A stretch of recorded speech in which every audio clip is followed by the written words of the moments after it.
প্রিয় বাংলাদেশ, এই বাংলাদেশ ক্রিকেট খেলা যে সরকার নিষিদ্ধ করবে সেই সরকারে আমরা সবাই একতাভাবে ভোট দিব। ভাই, আপনি কি একমত যে সরকার ক্রিকেট খেলা নিষিদ্ধ করবে তারা ভোট দিবেন? অবশ্যই একমত। হ্যাঁ, আপনারা কি সবাই একমত? আমি একমত না। তাহলে এই বাংলাদেশ ক্রিকেট খেলা নিষিদ্ধ করা হোক। আমি একমত না।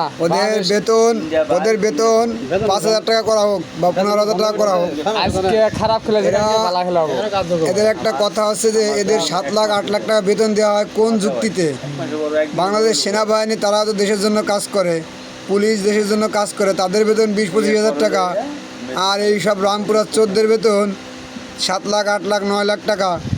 কোন যুক্তিতে এত টাকা বেতন দেওয়া হয় সেটা বিবেচনা করে দেখবেন। আর এই সকলদের খেলা সব বাদ দিয়ে এদের বাংলাদেশে এনে আপনার যে গরুর খামার দিতে হবে, গরুর খামারে গু ফেলাবে, খালি গোবর ফেলাবে।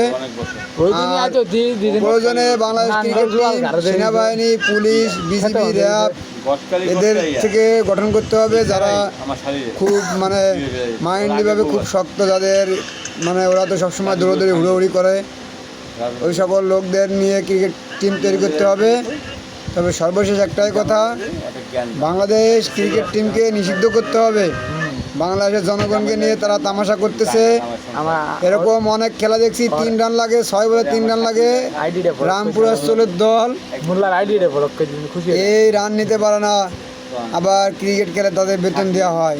আমার মতে উচিত তাদের বেতন 6 মাসের জন্য নিষিদ্ধ করা হোক, বাদ দেওয়া হোক, এবং বিগত 6 মাসের যে বেতন নিচে সব বেতন আবার ব্যাকে আনা হোক। মানে এই গরিব দুঃখী অসহায় মানুষ যারা আছে তাদেরকে দেওয়া হোক, আর ফিলিস্তিনি তাদের টাকা দিয়ে সাহায্য করানো হোক।